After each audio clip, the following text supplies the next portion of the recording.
excited to introduce you to Stack Moxie's new list import feature. When people initially asked me if we could build this, I was like, all of these tools have their own list import. Why would we ever want to do this? It doesn't make any sense.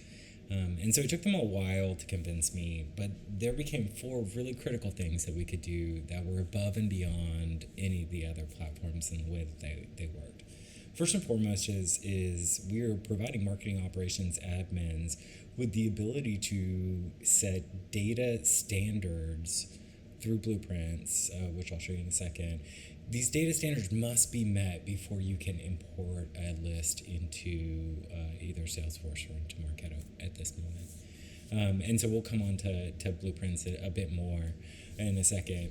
Another thing uniquely that we're doing is providing a backup value in case there's 1 or 2 people that are missing the relevant value on this particular CSV that you're importing. Will enable you to add a standard value that everyone who is missing that will get instead. Then here, when it gets down to the data cleanup side of things, we're proactively doing data validation in order to catch errors before your import process starts. So, rather than relying on workflows and smart campaigns in order to clean up data, let's make sure that data is great going into the system before there's ever a problem.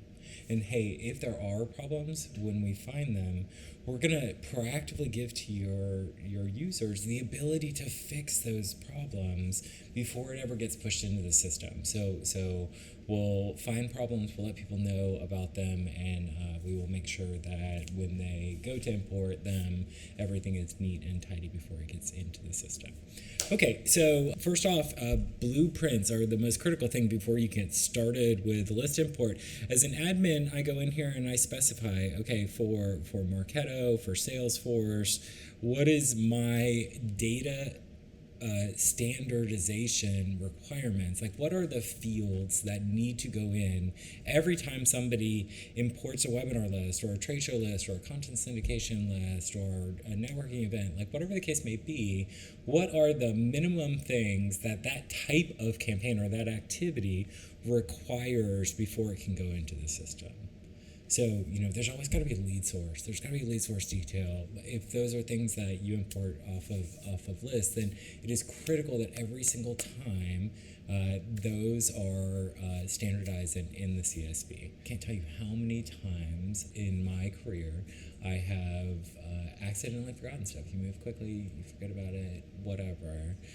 Blueprints are going to make sure that we all do exactly as we need. So if I go and edit the blueprint, you can see here it's got a name. It's going into an object inside of Salesforce.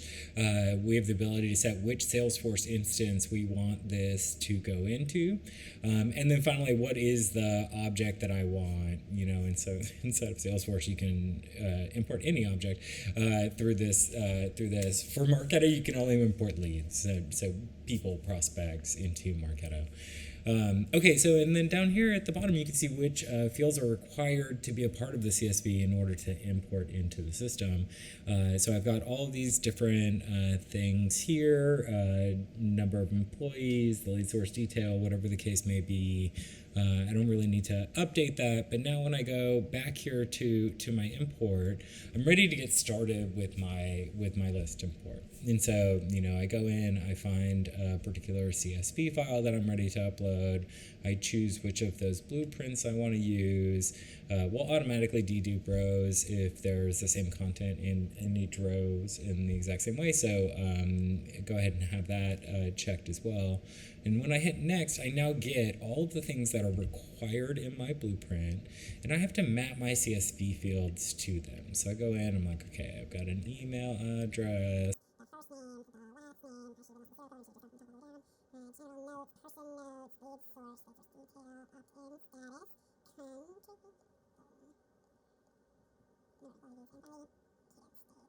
Wait, I actually have something else on my list, the people who got a custom demo at the booth, but I forgot to, or the particular blueprint that I'm using doesn't require this field, so I can easily go in here, I can add it and I can say, hey, what level of interest did they have given the demo they got in the booth?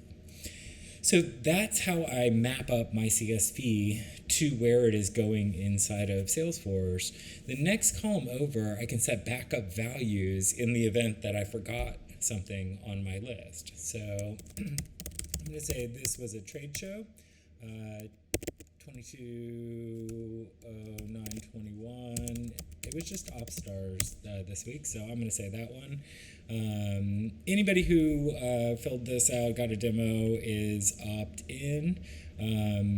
If there's already an opt-out on this particular list, that's totally fine. We'll take what is on the list first, but if it's missing, then we'll make sure that they get opted in as they come into the database, and we'll say you're open in your cadence stage, and that should be it, right?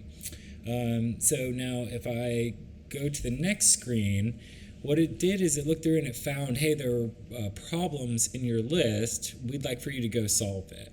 So, hey, I've got a problem here. There was a comma in that for some reason.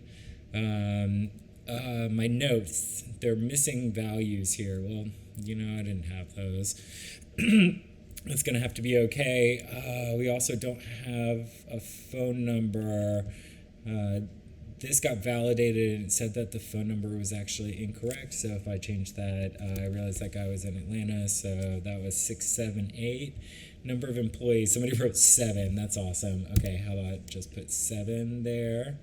And then that's everything. Everybody else has a great little bit of information about them. Oh, I had to fix that email address also. Now I'm going to hit my next button, and it's going to go ahead and go to the final stage of this, which is like, what are we going to call this inside of Stack Moxie? It's a list import for OpStars trade show. Where's it going? I don't know. And who needs to know about it? Our marketing operations team needs to know if there's anything wrong with this particular list. So now I can just go to import. It's like, hey, we're going to build that scenario for you. Awesome. And it created some people and it didn't create others. So it lets me know automatically, hey, there was one person on that list that failed to update. But there were objects created. Unfortunately, everything has a little red line next to it, so it's a little hard to see maybe that this is totally successful right here, and there's just one little problem right here with the ones that failed, and I can look over here on the right hand side and see, okay, the cadence stage was bad for this restricted pick list. The cadence stage needs to be updated. It can't be the term joke. And so we should actually switch that around. And so that's it. I can download this like perfectly formatted CSV so that there are none of the problems that I just had to fix a second ago. I could download my original CSV, and it would probably make sense to be able to just download the objects that fail. So this is where we are with list import right now. I think it's a robust, really great feature that works super well today.